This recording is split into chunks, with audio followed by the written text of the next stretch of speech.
Aujourd'hui, on va vous parler du membre inférieur. Il faut les voir comme les ficelles d'une marionnette. Si l'axe bouge, les ficelles sont mises en tension, ce qui fait bouger la marionnette. C'est exactement la même chose à ce niveau-là, c'est-à-dire que le membre inférieur et le bassin travaillent en synergie. Jusqu'au bassin, les charges et les contraintes venant d'en haut se répartissaient sur un seul axe. À partir de ce niveau-là, elles se séparent en deux afin de se répartir de la manière la plus harmonieuse possible entre le côté droit et le côté gauche. C'est pourquoi il est primordial que chaque os, chaque articulation s'adapte et permette le meilleur mouvement possible en réponse à ceux venant d'en haut, mais aussi à ceux en réaction au sol, afin de préserver un alignement relatif des segments inférieurs. D'où l'importance du geste et du matériel choisi. C'est là que la complémentarité entre les différents intervenants est primordiale. Le coach sportif, afin de garantir la meilleure ergonomie du geste, ceux faisant les études de réglage, comme par exemple pour un vélo, ou le thérapeute afin de s'assurer qu'il y ait le meilleur équilibre possible dans le corps, afin d'éviter des sursollicitations pouvant aboutir à des douleurs, des tendinopathies, des fractures de fatigue et ainsi de suite. Un exercice de renforcement comporte 3 phases. Il faut faire attention à la position de départ afin de bien travailler la zone concernée et ne pas créer de compensation. En fin de mouvement, on tient à peu près 2 à 5 secondes minimum en statique et puis on fait un retour à la position de départ le plus lentement possible, c'est-à-dire en contrôlant le mouvement. De cette manière, on va travailler le muscle de façon concentrique, statique et excentrique. Au niveau des membres inférieurs, le renforcement musculaire permettra d'améliorer la vitesse d'exécution du mouvement, améliorer son économie de travail musculaire, réduire le risque de blessure et optimiser le temps de pratique. Entretenir une bonne mobilité, que vous fassiez du sport ou non, est important. Les hanches sont primordiales dans le confort du reste du corps. Au fil du temps, si on prend l'exemple des personnes âgées, l'amplitude de pas diminue, ce qui induit des modifications sur la dynamique globale. On est de plus en plus sédentaire dans notre travail, dans nos trajets quotidiens, et les positions adoptées toute la journée ne sont pas forcément idéales. Il est important de maintenir cette mobilité pour préserver votre capital santé.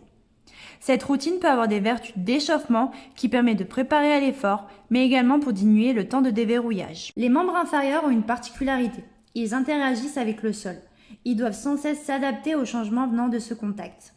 Ils permettent de garder une stabilité, un équilibre, tout en étant en mouvement. C'est ce qu'on appelle la proprioception. Rattraper tous les déséquilibres dans le but de maintenir une horizontalité.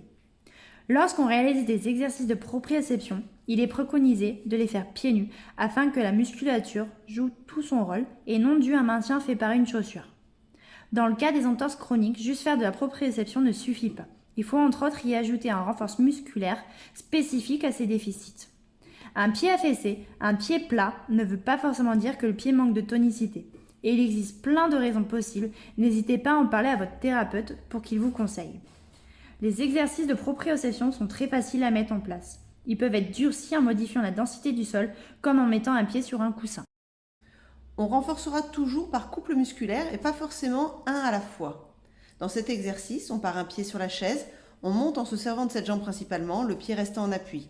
Le genou de l'autre jambe se lève jusqu'au niveau des hanches, on stabilise et on redescend lentement. Dans cet exercice, on est positionné sur le dos, les talons posés sur une chaise.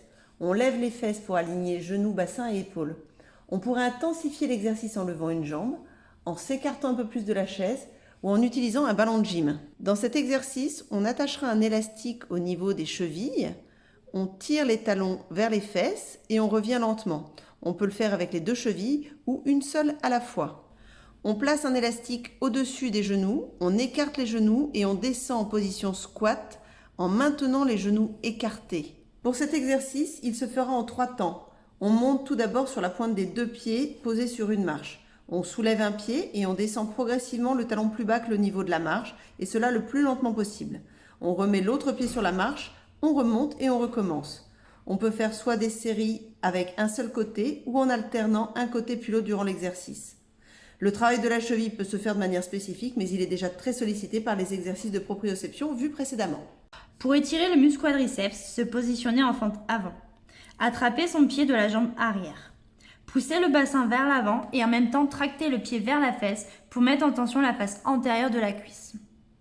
Pour étirer les muscles ischio-jambiers, se positionner en fente avant, venir mettre son poids du corps sur la jambe arrière tout en gardant le dos droit. Pousser ses fesses vers l'arrière. Si on veut étirer le corps musculaire, ne pas tendre la jambe à 100%. Si on veut étirer la portion près du genou, à ce moment-là, il est préférable de la tendre. Pour étirer les muscles adducteurs, s'allonger sur le dos, plaquer les lombaires, joindre la face plantaire des pieds, puis laisser tomber les genoux vers le sol. Si besoin, réguler la hauteur des pieds pour sentir l'étirement propre à soi. Pour étirer les muscles constituant le mollet, poser ses coudes contre un mur ou s'appuyer sur une chaise. Fléchir la jambe avant et tendre la jambe arrière, en posant le pied à plat. Pour mettre en tension, fléchir la jambe avant tout en avançant l'ensemble du corps en conservant l'alignement du dos. Changer l'orientation du pied arrière pour étirer toutes les fibres du mollet.